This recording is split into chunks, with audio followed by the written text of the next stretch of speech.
Hello बच्चों, let's read the question. First question बोला गया कि given below are the statements depicting functions of different parts of elementary canal of cockroach को relate this functions with their respective organs. तो यहाँ पे elementary canal में various functions perform होते हैं कॉकरोच के अंदर, वो इधर दिए गए हैं। कौन सा ऑर्गन इन फंक्शंस को परफॉर्म करना है, हमें उससे मैच करना है इन्हें। तो ये जो फंक्शंस है वो क्या है? Grinding of food particle, secretion of digestive juices and clearing of haemolymph. हमें बताना है कि कौन से ऑर्गन के अंदर, एलिमेंट्री कैनाल के कौन सा ऐसा ऑर्गन होता है जिसमें ये देखने को मिलते हैं। बहुत ही इंपॉर्टेंट क्वेश्चन है यहाँ पर कि कॉन्सेप्ट हम यूज करेंगे कॉकरोच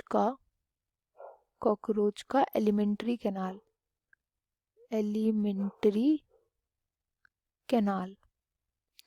अब कॉकरोच के एलिमेंट्री कैनाल में सबसे पहले अगर बोला है कि ग्राइंडिंग ऑफ फूड पार्टिकल्स बहुत इंपॉर्टेंट है।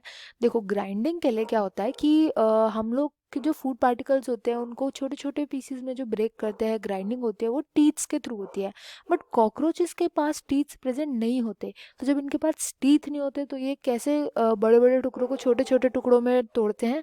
उसके लिए इनके पास special teeth like structure present होते हैं जिनको हम गिजर्ड बोलते हैं। गिजर्ड, इनका फंक्शन क्या होता है कि जो बड़े मॉलिक्यूल्स है, बड़े बड़े जो बिग पार्टिकल्स होते हैं, बड़े पार्टिकल्स को ये ब्रेक डाउन करते हैं इनटू छोटे पार्टिकल्स में, स्मॉल पार्टिकल्स में इनको ग्राइंड करते हैं। तो जो फर्स्ट होगा उसका तो गिजर्ड हो जाएगा। सेकंड में हमसे बोला गया सिक्रीशन ऑफ डाइजेस्टिव जूसेस। अब देखो, जब ये स्मॉल पार्टिकल्स होंगे, जब ये स्टमक के अंदर जाएंगे, स्टमक के अंदर इसका डाइजेशन के लिए क्या चाहिए होता है? एंजाइम्स चाहिए होते हैं। एंजाइम्स किस में प्रेजेंट होते हैं? डाइजेस्टिव जूसेस में प्रेजेंट होते हैं। डाइजेस्टिव जूस के अंदर प्रेजेंट होते हैं एंजाइम्स। अब ये जो एंजाइम्स होते हैं रिलीज कौन करता है? तो रिलीज करता है एक फिंगर लाइक प्रोजेक्शन होती है स्टमक के पास, उसको हम बोलते हैं सीका। गैस्ट्रिक सीका, इसका फंक्शन होता है डाइजेस्टिव जूसेस को रिलीज करता है। किस में रिलीज करता है? ये मिड गट में। मिड गट जिसको हम मेजेंटेरॉन भी बोलते हैं, तो मिड गट के अंदर ये रिलीज करता है एंजाइम्स को। और सेकंड जो है वो गैस्ट्रिक सीका के साथ मैच हो जाएगा। थर्ड यहाँ पे फंक्शन बोला गया है क्लियरिंग ऑफ द हीमोलिम्फ। तो पहले तो हमें पता होना चाहिए हीमोलिम्फ क्या होता है। हीमोलिम्फ होता है ब्लड, जो होता है एक तरीके से हम बोल सकते हैं ब्लड होता है कॉकरोच का, एंड ये कलरलेस होता है।